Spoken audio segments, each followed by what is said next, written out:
So today, I think it was quite important for us to have a discussion or brainstorming on the work that we do in the high-level political forum. We had something that happened in May 21st, or is it 21st, 22nd, or 21st of May, something like that, during the high-level political meeting for culture, and then I think there were a lot of questions from people on what are we doing in ICOMOS for that. And at the same time, I think we are also preparing for the meeting in July that is happening. So it was, I think, quite important for us to get a little bit of briefing. Now, we do have one task team that is related to the HLPF, which, as everyone knows, Ege is the main person for that. But just to give a little bit of a background, the High-Level Political Forum is the main UN platform for the SDGs, and it is has a central role in the follow-up and reviews of the 2030 agenda.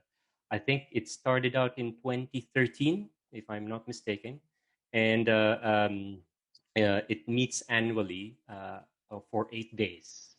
At least that's the information that I have received. So for this year, we have done a couple of documents that are related to the HLPF, plus our collaborations with Cultural 2030 Go campaign is included in this task team to work. Recently, also, we provided our inputs to the NGO major group. So I think Ege will be discussing that and how does that happen. And if you want to learn more about this information, there is this website that you can look at and click on how your countries are doing their reports, and is there the word of heritage or culture in those reports. I think it's good to check out. So something for yourself to discover. These are the 4 people. By the way, so Ege had requested for team members to be part of her team. So I think Beke and Eric has provided inputs before, and I think from the last meeting, Olympia said that she's also quite interested. So for those ones after this discussion who are interested about the high-level political forum and much more on what we do, please do get in touch with myself or Ege, and then we can provide more information about it. I think we wanted to set up a discussion also so that a lot more people get familiar with the work. One last item is that I believe in 2018, we did have a contingent in the HLPF with Andrew, Krister, Ege, Peter, and Jeff, and some other people. Donovan probably was there as well. But in 2019, I'm not too sure who went to the HLPF meeting. Ege, do you remember? Yes, hi. In 2018, we had Andrew Potts, Peter Cox, Krister Gustafsson, and myself, as well as some New York-based colleagues. They were also partially involved. Chris Marion and Jeff Sewell and Erika Avrami. I believe she's not working group member, but she's ICOMOS member. But the ones who actually got the pass, so there's a pass you need to get into the UN compound. Those people were the first 4 that I said. And in 2019, it was Andrew and me, I believe, and Fergus McLaren participated through an online virtual side event. And then 2020, it was all virtual after the pandemic anyway. There was no need for a pass in that year. So this year we're also having a side event with UCLG and. Oh my God! Yes. Yes. Sorry. So sorry. Anasha also attended in 2019. Yeah. Wow. Sorry to skip that. That was very important. Anasha and I were. Oh yeah, Anasha was there as well. Okay, great. So more and more people are getting to know this, right? So I think it's good that we have everyone gets to have a more familiarity with it as well. So just to give a little bit of background of what we do, so for new members who have just come in, so the brainstorming sessions is really just a matter of providing various perspectives on integrating heritage and sustainable development. We covered different topics. I believe the first one was Deidre and Cecily has provided some inputs on engagement methodologies. The second one was focused on LGBT and rights issues, and I think this is the third one that we have. So this is a place to create a shared base of knowledge, to level off ideas and principles, and to test out ways of working around these different ideas. It's a place to co-create knowledge and provide informal space to ask any type of questions that you might have. So if you're not familiar, this is the real time to really get more ideas. Ege will be, she has been doing it for the last 4 years, and it's good that she has said yes to this as well. So this is the topic for today, and then Ege will be discussing about the HLPF, and also Jordi. I've invited Jordi in because we also have this component of integrating culture to the Sustainable Development Goals, and we are teaming up with different organizations for that, which is comprises of the Culture 2030 Goal Campaign. And they also, we as a group of organizations also provide inputs to the HLPF. And I believe, as I said earlier, we will have a side event that will happen in July for that. And after the discussion, we will be having a Q&A, and afterwards it will be sharing sessions from, oh, sorry, Maribel, I made a mistake in your name. Maribel and Jorge, and then Sylvia will be providing some input. So these are just the two discussants, as I've said. And before I forget, I just wanted to let everyone know that the next meeting is on July 8th. So this will be the strategic planning meeting, and we will have to go back to the discussion on the terms of reference.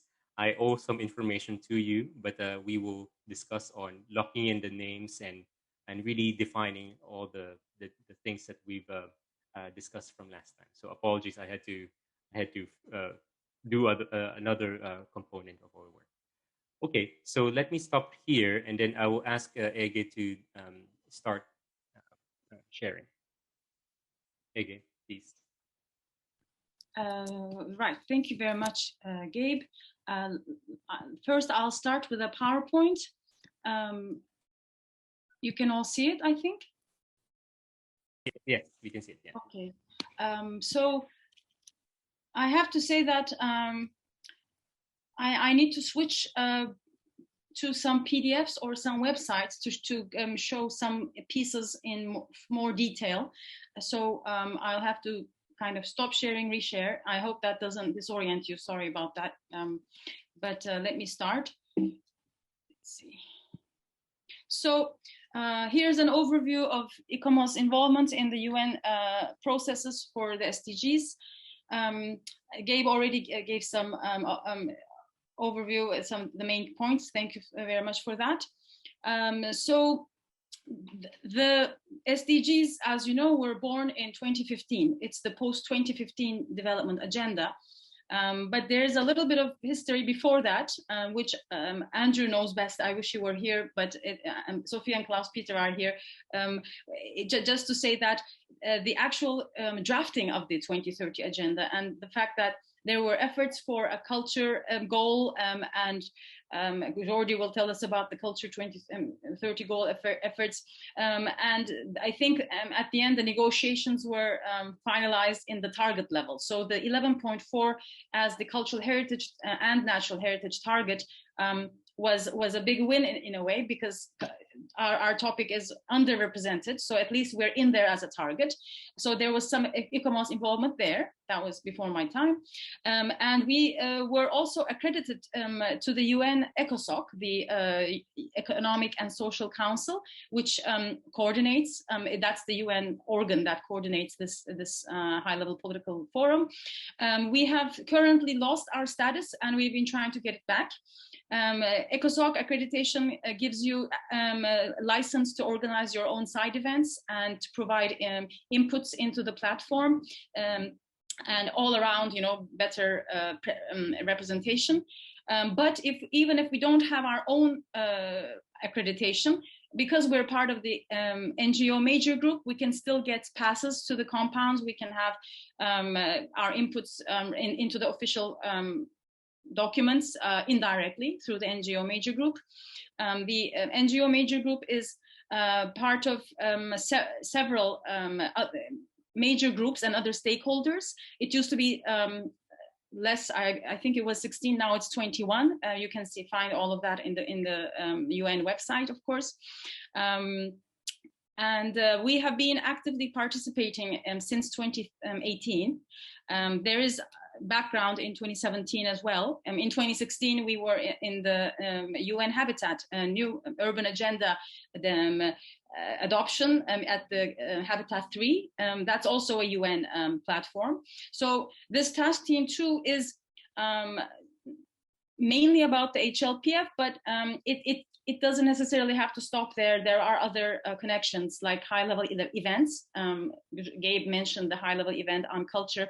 There was one on the new urban agenda that we also were involved in, and the Habitat 3 is also related to the SDGs, SDG 11 being the urban goal. But it's been really transformational, let's say, to be in those HLPFs over the last years, because you network, people hear about you, you understand the process, how the UN works, etc. So every year, sorry. Oh, okay, I'm gonna have to stop speaking so fast. Just a minute. So every year we've had some form of participation. As we said, members actually got passes. In 2018, we were lucky to have 3 of us, the Turkish, the Irish, the Swedish national delegations, including us. So that's when you can actually sit at the table of the states parties, because that's those are the main players. They speak the most, and the rest of us are more like observers. And with Ireland, with Peter Cox, he established a lot of good relations with Irish government officials, and ICOMOS is part of Coalition 2030. So it's a longer process, of course. So he's Deirdre is here. She knows a little bit about it as well. There have been other meetings in Ireland, preparations or follow-ups. So he has done that. I was in the Turkish delegation, and I was able to put some words into the speeches of the Turkish guy, the gentleman who was the spokesperson for 11 and 12. So we were able to actually have World Heritage mentioned in the plenary debate. So that's how getting into your national government delegation helps you. And then the Turkish ambassador, second in charge, she took me to a UNESCO breakfast meeting, and then that was another opportunity to network and say a few words, etc. And then we organized a side event in 2018. So this picture is from that side event, and that was really a big fish. I mean, it took a lot of energy, resources, and it was a good success. And we actually met a lot of our key colleagues outside of ICOMOS, like Stephen Weiber of IFLA. He's a key member of the Culture 2030 Goal campaign, the library associations, for example. So we also produced a special logo for the event. And I can actually now move to the I'll have to stop sharing and share another one with you. Let's see where it is. This is our report of 2018. So all the activities we did have been reported to ICOMOS board and secretariat. I think there's a link somewhere. Gabe and I can share the link with you later. I couldn't dig it out from the archive today, but we can do it later. So I'll just move quickly. There are some visuals as well, so it's worth just quickly going through it. So what does HLPF mean? And this is some of our delegations with the IUCN and UN Habitat colleagues, Max and Laura, just before our side event. Accreditation issues, side events. We had poster presentations from local, New York, national, US, and international projects, all organized in a consistent format during our catering. We did crowdfunding for this, $6,000. So our friends in the US were very helpful, and IUCN also contributed to this. the speakers. And then we also provided inputs into policy statements, mainly through the NGO major group, as I was saying. We did a keyword analysis of how many times our keywords were mentioned in the VNRs, the voluntary national reviews. I'll actually show you the website of the HLPF where you can see how that works in a moment. So we found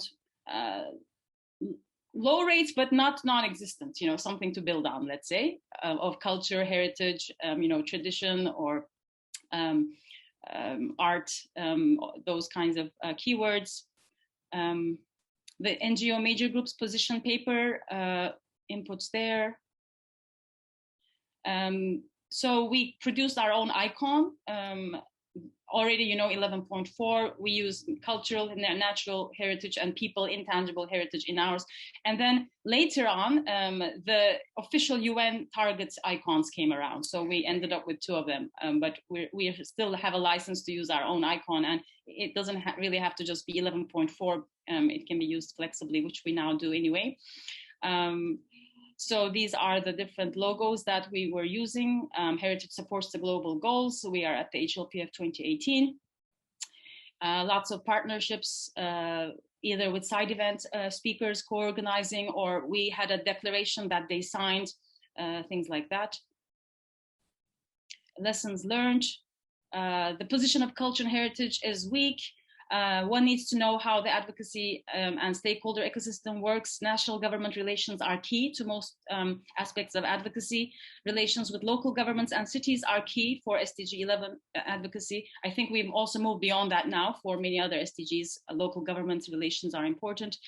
Major groups, NGO, others can be strong advocates. The ministerial declaration, that's the official outcome document at the end of every HLPF. So that it needs its own strategic and long-term advocacy, how to get into that process better. More comprehensive ICOMOS involvement will make heritage advocacy stronger. Relations with UNESCO need to be carefully cultivated. UNESCO relations are sensitive, they're complex, and we have a established World Heritage communication with them, but HLPF is another channel, let's say, and it's like a little bit of the UN agency championing culture needs to take the lead, but we are always trying to have it more inclusive and having civil society in heritage be vocal, and it should be a partnership, right? So we're trying to move that in that direction. And then advocacy work is intense, requires due focus, time, and energy. I mean, it was very consuming, of course, and like it's nonstop. Once HLPF 2018 finishes, everybody starts to talk about the next HLPF 2019. So it is quite intense.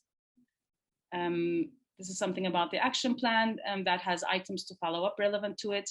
And then in the appendices, so this is our side event invitation, the flyer. Japan Society kindly, Toshi Kono, our previous president, he facilitated this venue for us at reduced prices. The booklet for it, concept note, all the speakers, Jyoti was speaking as well, and Jordi was there, also all the logos of partners. We produced a poster for it. This is the Dublin meeting 2018, April.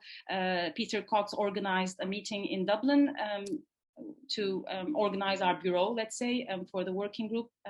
That was very fruitful. This is that report. And this is the ministerial declaration, what it looks like when it's a draft. So there are paragraphs about, making the world a better place, women's rights, clean water, sanitation, poverty reduction, economic growth, etc. This is our statement on the ministerial declaration, because there was no mention of heritage at all, and culture was only once or twice mentioned in context of cultural diversity. And so this is a one-pager which we crafted impromptu, really, in response to this. So we circulated this, and we got these other signatory partners with us, very happily supporting this. this is also on our website, ICOMOS Sustainable Development Goals website, webpage. This is the final declaration, so how it looks at the end. And our little declaration had no impact whatsoever. Because we were too little too late. We didn't really know how to get into the processes of negotiation. You know, it's a totally different ball game. It just puts you into perspective, you know, the things you do. But then you also think about, what does that declaration mean? It's just, you know, a paper. And what happens on the ground, and what countries declare in their voluntary national reviews sometimes are whitewashing. You know, they don't really talk about the hard truths or the problems in their countries. And so the NGO, the major groups and other stakeholders, you know, the non-state actors, the civil society and other interest groups, sometimes they produce shadow reports. So I know that the women's group, for example, they are very hard on gender equality, violence against women, and they produce a completely different report, you know. So it's still a very much nation-state based process, but slowly, you know, more pressure from non-state actors. This is a Twitter activity. Our tweets got a lot of impressions, thanks to a lot of retweeting, of course. So there's a whole Twitter solidarity going on in the world as well. And our major group provided us with a toolkit on how to make social media more effective. So this is the comprehensive report of 2018. I will go now. Let me show you the website of the HLPF itself. Let me see, just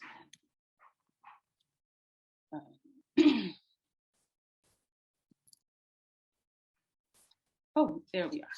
Right. So as you see, the high-level political forum has a preamble about what it means.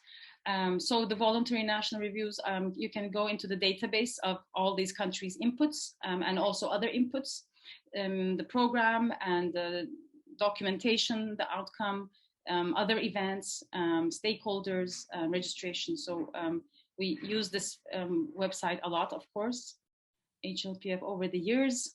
So starting, what happens usually is there's a handful of SDGs they choose, and those are the focus of that year.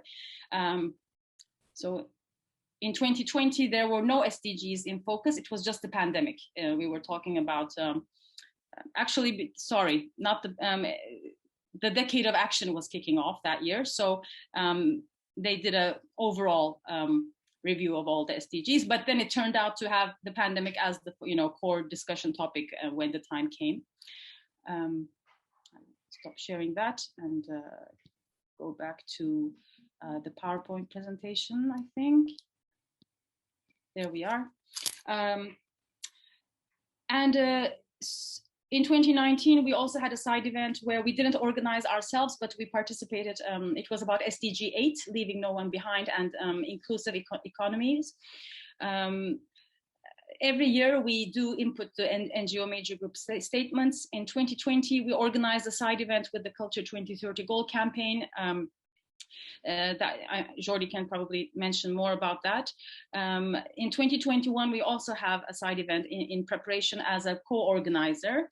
Let me share with you at this point some more from the website of ICOMOS Sustainable Development Groups. I'm not keeping time. I hope it's not going to be too long. Okay. I wish the sharing enabled you to go from tab to tab. Maybe it does. So this one is when we were doing a little flash mob about civil society stand together. We were also there. This is the NGO major group in 2019. We produced an advocacy kit with a flash drive and also on the website. So all of the contents can be downloaded. It was just kind of a primer for heritage and SDG related documents that one should read. Can you actually see the way that I changed the tab? Culture and accelerator on views? Yeah, you can see it. Excellent. Okay, so this is the 2020 virtual side event. So the flyer is here. I'm not going to go into more of the details for time's sake. But so this is the logo of the Culture 2030 Goal campaign in this period. So we use that. And the UNESCO Assistant Director General for Culture, Ernesto Otone, spoke on this. So that was, and then the UN PGA, President of the General Assembly of the UN, he had a representative speaking, and the World Health Organization. So that was quite a good one. This is the Advocacy Kit again. This is the declaration on Is Heritage Left Behind? The special logo here. Yes, I think those were the ones I wanted to show you. I go back to the PowerPoint. Yes, and now, I can now show you the 2021 side event preparations. Just a minute. So this year, IFLA is leading the way as a UN accredited organization, and UCLG is also a partner. It's a little bit like Culture 2030 Goal, but not exactly, because IFLA, UCLG, and ICOMOS, we three are the drivers of the process. You know, we start to draft a lot of the documents together, Stephen, Jordi, and I. We got all of these partners to agree, and ICOMOS is also, of course, a partner. So it's serving a few different aims here, and then our World Heritage Foundation has just been established. They're also part of the partnership here, and all of our different networks. And it is about partnerships, culture, heritage, art, and recovery. Recovery, resilience are part of the keywords of this year's theme. So we wanted to use those. So the concept note talks about how culture and art and heritage, they can actually accelerate other SDG goal topics when you do good partnerships with culture and non-culture sectors.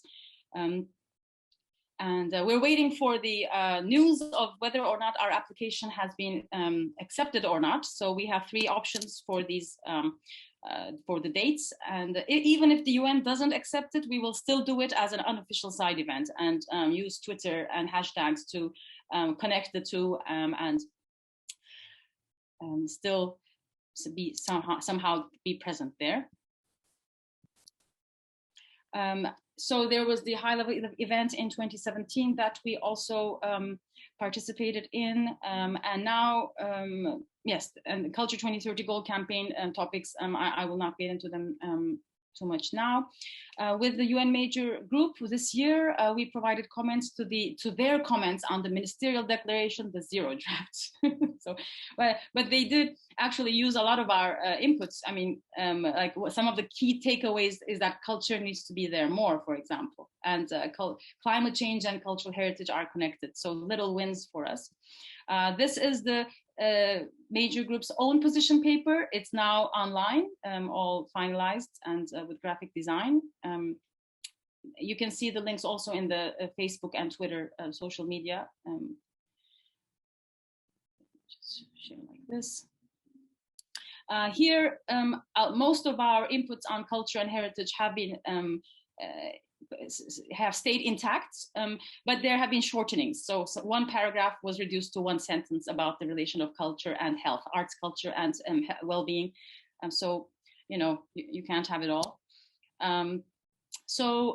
Yes, you saw the website. This is the program.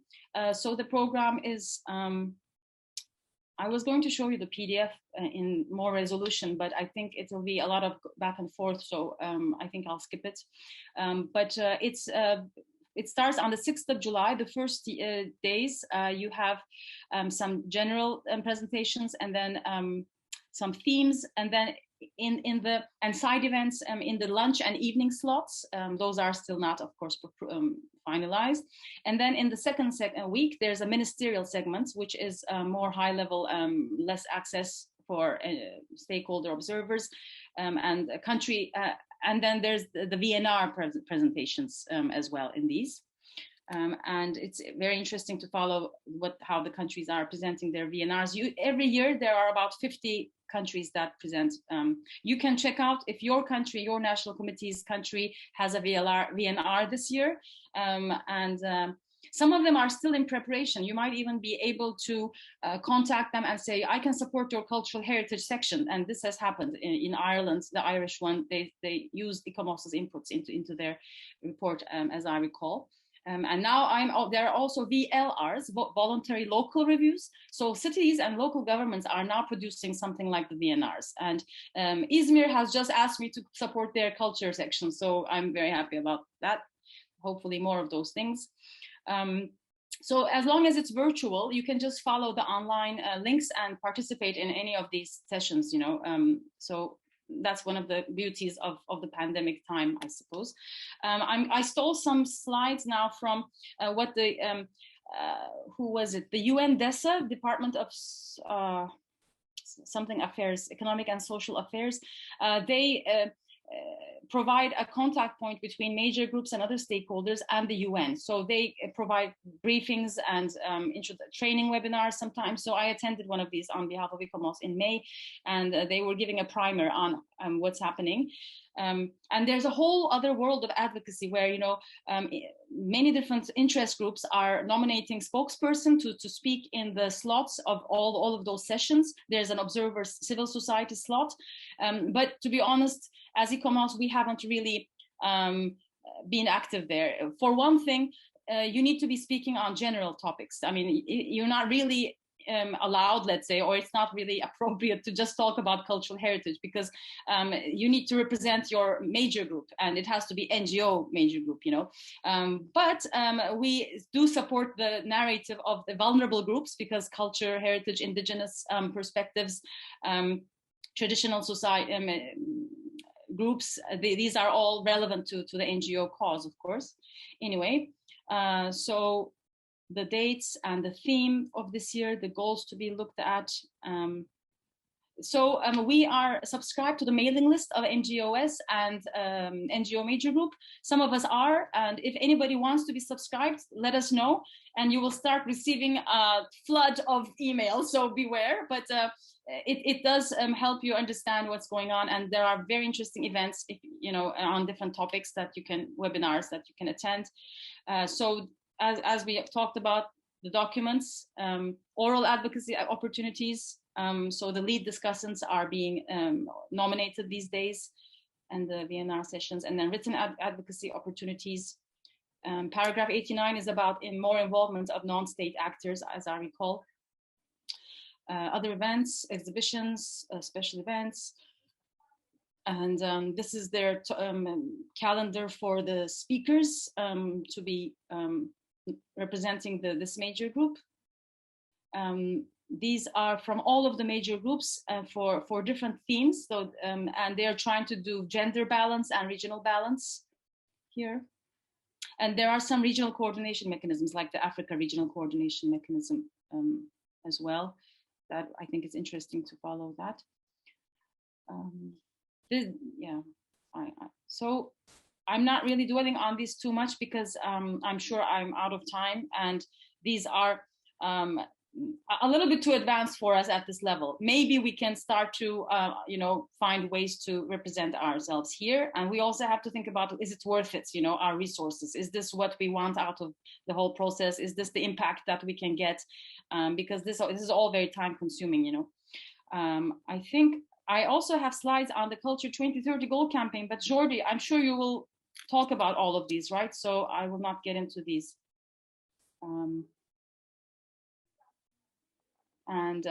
Thank you very much for your time, and our team is slowly growing. Thank you for all the volunteers on this, and I'll stop there. Is that okay? Yeah, good, Ege, thank you. I think a lot of people have started to understand what it is more, but there are some questions that were raised, and I do think that it is the time to really think about us, and then how I think we also have to put our hats on how does each of us can contribute to the whole discussions with the HLPF, and how do we take these discussions forward. I think maybe just the first basic question, Klaus Peter had asked earlier if the event for 2021, the side event, is virtual or is it in person? It's virtual, right? So Once the information is available, I think it will we will circulate that. For the moment, it is not yet decided on the dates. So definitely, once it's in, then we should all support. Secondly, there was a question from Deirdre about looking back. Deirdre, do you want to ask that to Ege? The looking back at the after so many years. Okay, yeah, Gabe, thank you. Yeah, it was just, Ege, you said that this was maybe not the way to have done it, and I was wondering, in retrospect, how you think you might have had more impact. I didn't really say that this was not the way we should have done it. Maybe I was misunderstood. I think we did the best we could under the circumstances. I mean, but still, of course, we may have made some mistakes. Maybe I think we may have put in a lot of effort into one particular method or channel, and there might have been other channels where it would have been more worthwhile, because it took some time to understand the whole system, you know. But we started somewhere. It was a bit like finding the road as you walk. I think something that Gabe is very focused on in this era is getting more national committees and other ICOMOS committees engaged. And we also tried to do that, but we didn't get very far. And I think there was a communication and prioritizing issue. I mean, you focus on something and then you start to ignore other things, you know, you just pick your battles. And I think a big missing piece is more people from ICOMOS going into their national governments and talking to them with the language they understand, and bringing up culture and heritage in a way that they will be interested in, and getting into those tables, the slots, the delegations. I think like there's a time for everything, and now is the time to do that. So now at least we know more about how to do it, so we can guide our committees, right? So it was an exploratory period. And then we discover how much politics there is, you know. I mean, the way that ICOMOS is not being accredited to the UN. I mean, we tried everything, and finally we decided there's something else going on. You know, somebody is vetoing ICOMOS, perhaps. These things happen. Maybe there's a state party that has some problem with ICOMOS, or maybe something else like that. And one other thing, again, not going enough down into our capillary organs, we also could have activated our board better. I don't know, maybe Sophia and Klaus-Peter, you can comment on how else we can do this, but the board was always supporting us like in the idea, but maybe there were times when we could have pushed the board to do something for us. Maybe, and there are so many things going on with the board that the SDGs were not, maybe they didn't realize how to prioritize it. And so it was a bit compartmentalized into our working group. And now it has to be mainstream more in ICOMOS and that's what also Gabe is doing a very good job of. So we're on a good track. What else? Maybe just to respond to that, Ege, as well. So right now, one of the things that you've seen that I'm trying to do is we are trying to strengthen the national committees. So I've been very insistent that the ISCs to really identify key persons, because I think that it is quite important that we take the message outside of the working group and then identify, let's say, stakeholders that are outside, and engage with them with the right level, you know, as Ege was saying. I recently had a message from ICOMOS Israel asking that question of, like, after the whole discussions on what needs to be done with Israel and Palestine, they are now thinking of sustainable development in a certain angle, and they wanted to engage. You know, they wanted to brainstorm and think about things. And then so I will be attending that discussion with them, and then seeing how that will go, and our nationalizing and localizing team will also be joining us. So these kinds of discussions that are happening locally will be a good point to discuss. I do hope that for our national representatives and ISCs here, that you also take on board that those discussions of the VNRs and the VLRs. So maybe Ege can explain a little bit of what this VNR is and how do ICOMOS members contribute to that VNR. Klaus Peter has his hand up. Do you want me to Oh, sorry. say? Sorry, I just saw the, okay, but maybe just respond to the VNR first, and then you can say something about the in very short, yeah. Very shortly, voluntary national reviews are reports structured around a particular template that the UN advises that report progress on what has been done in the country in the last year or in a certain period of time on certain topics that are being addressed in that forum that year. You know, SDG 1 poverty, SDG 4 education, etc.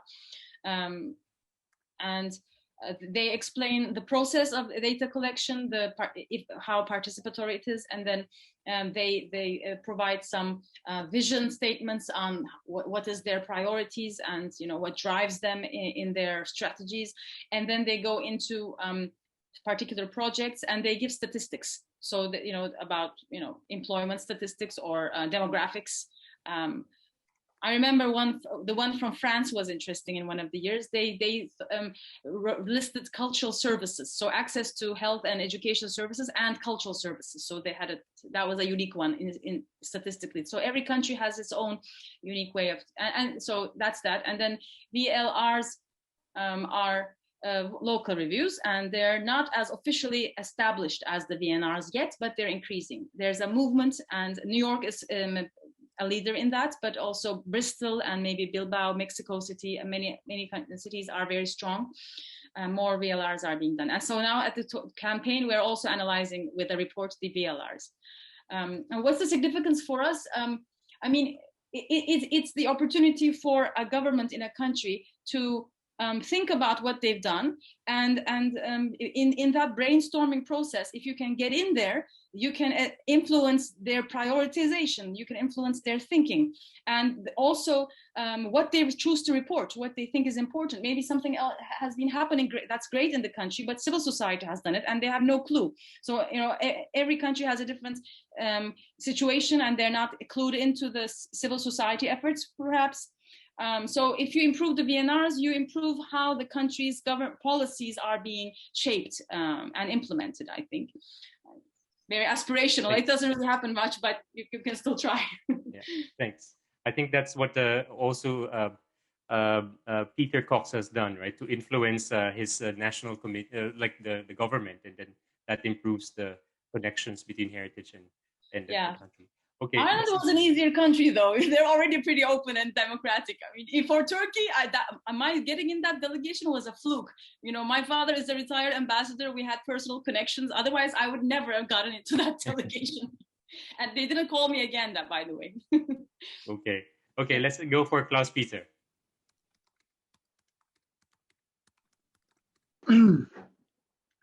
Just some short comments. Ege asked about the relation between the board and the sustainable development topic. And I think Sophia, she always mentions this, that she was a member, and she should talk about this because she knows it better than anyone. She was at that time a member of the board of the executive of ICOMOS, and when she talked about sustainable development, no one was aware of this. But okay, this has changed. But the main problem is, I guess, for us who work in this field, is as Jordi mentioned, time consuming. We are all voluntaries, and we are working so much on these different aspects in ICOMOS. But this is something even more. And well, I know as a focal point for ICOMOS in the World Urban Campaign, what is this? It's so interesting to work there, but it's of course time consuming also. And about this really big problem which Eke mentioned, to be engaged in international politics, international governance. And Eke just mentioned that she has been a member of the delegate, and only because of her very good relations or of her family. I think it's really important to be in this to be engaged in this national governments. And I tried it, and I succeeded for 2 years to engage in our government for this aspect. I was a member of the delegate of the German government for Quito, for UN Habitat, and also for the World Urban Forum. But and I always tried to get to continue this, but because they were not interested in cultural heritage. They were mostly interested in environment aspects and, of course, economy.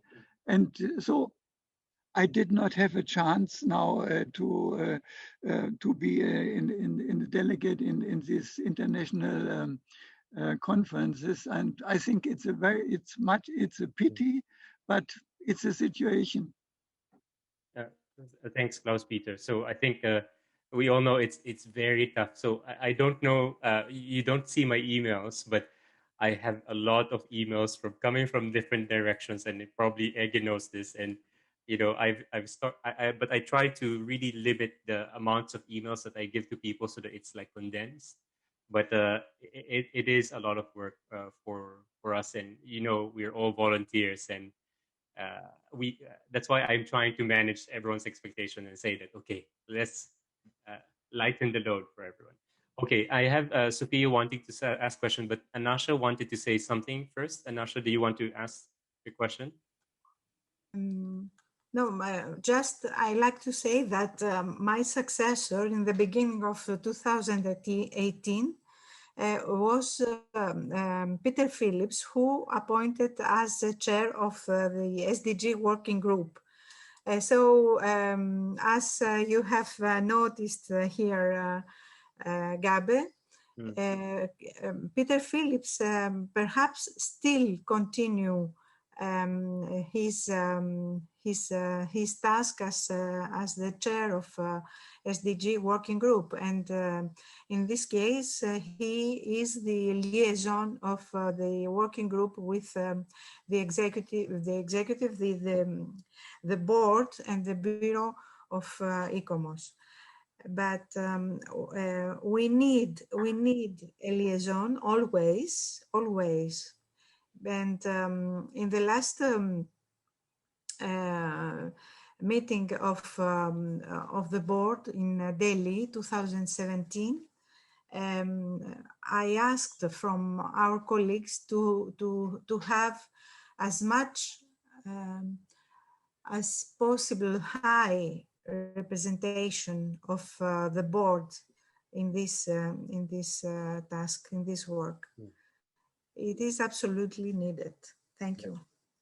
Thanks. As I said in the chat, sometimes Teresa and Marius comes in to help out in different aspects. So let's say the GHF collaboration, Mario was there to really support us. And then, these discussions that we were having on furthering our relationship with UCLG is also something that both of them are quite interested. Okay, maybe I go for Anasha first, and then Deidre, and then we close it at Deidre so that we have some of the next questions, if you don't mind. Yeah? Anasha. Thank you. Yeah, thanks, Gabe. Thanks, Jordi and Ege. You guys have been really doing tremendous work, and hearing these details of the process, the highs, the lows, the challenges, successes, at least for me, it's really made this whole thing come alive, and spurred that emotion inside me to do something.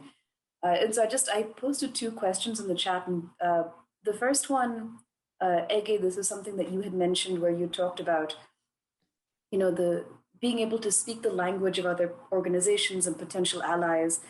And I guess I guess this is 2 parts of the question, but what do you identify as those like language gaps being, if that makes sense? And like, just for context, where I'm coming from, like I work right now for a development organization that does, any, like all different forms of development. They don't do cultural heritage.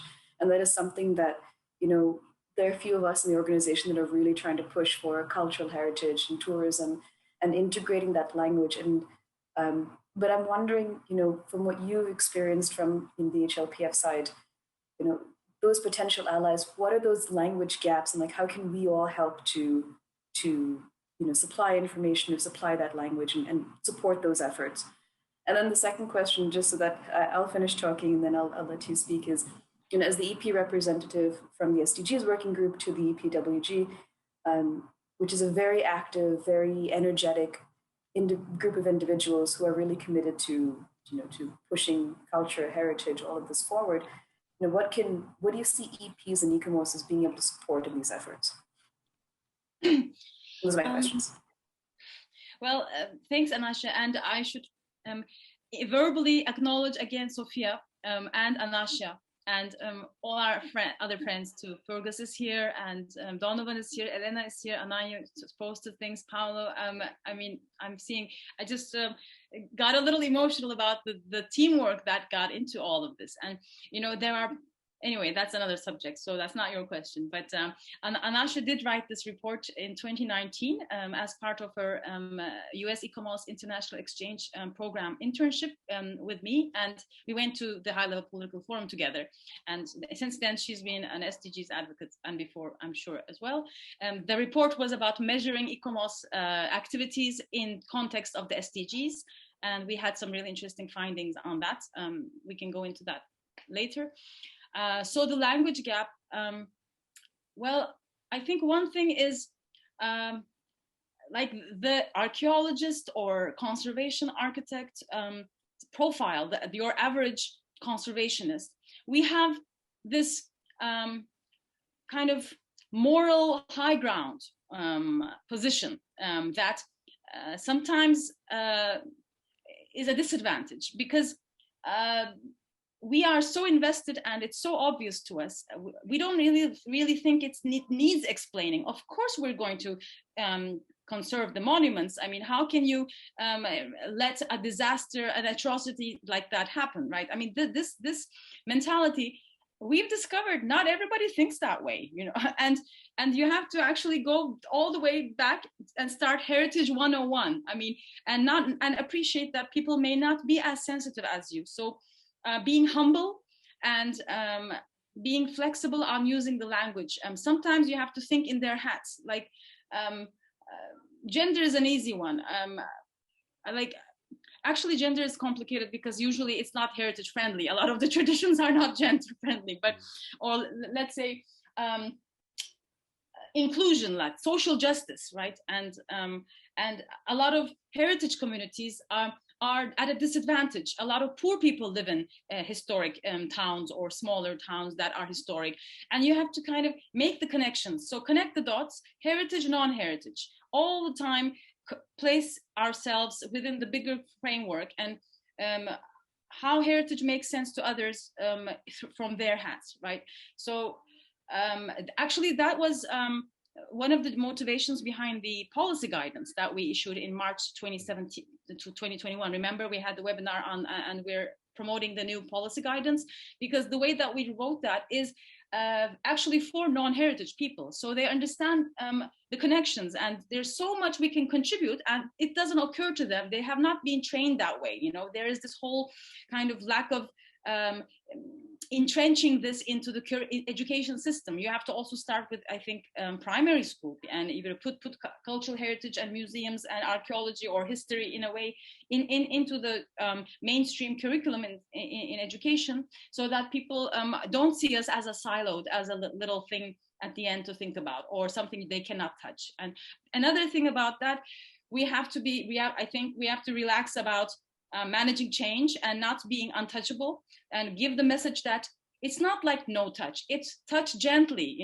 care. And we don't have to stop life. We are part of the flow of life. We are a natural part as heritage of the change of history, but we just want to do it with more care and not lose things we will regret later. And about being self-critical in the policy guidance, there were 3 different levels of the messaging. There was one messaging about recognizing the contribution and appreciating heritage for all the good things it can do for other topics. Secondly, protect heritage because it's vulnerable and it is always very much at risk, and people don't even realize they've destroyed something till it's too late. So sensitize the sensitivity. And thirdly, be more critical and change heritage practice so that we are more aligned with sustainable development objectives ourselves. Sometimes we have to compromise. Sometimes we have to reinvent the way that we do something. So there's a lot of growing for us to do. I think that's how the language gap happens. Anything, I don't know, anyone wants to add to that, but there's also the second question you asked. Yeah.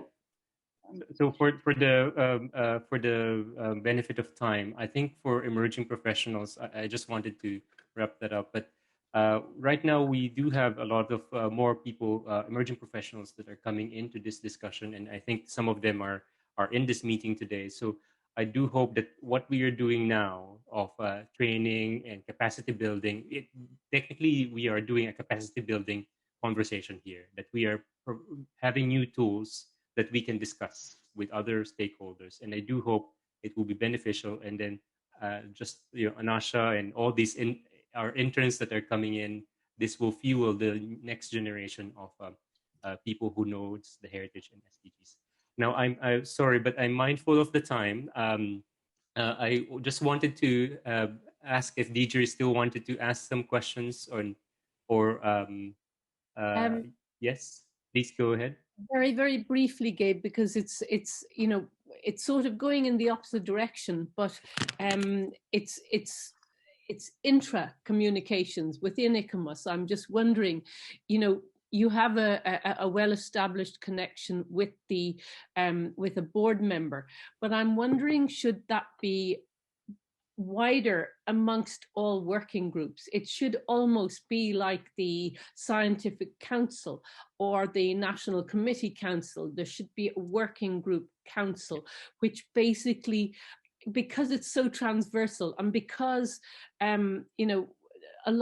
this is just coming off my cuff, really, it strikes me that the conversations and the progress and all of the issues that you have are exactly the same that the rights-based approaches and other working groups are dealing with. And I'm just wondering if we can benefit from that shared experience. Yeah, I think that kind of thing of having a place to come together is quite important.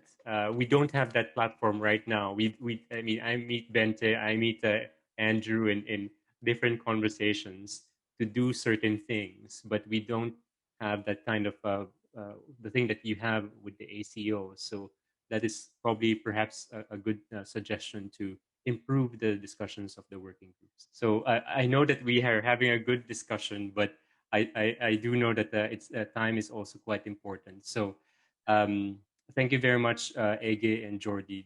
These are points that is very important for our future growth. Not just, I wanted this to happen because I wanted to encourage more people to really fight the cause, and do hope that as you've heard from Ege, then a lot more people can get into the task team too and collaborate so that the high-level political forum and our contribution there is increasing.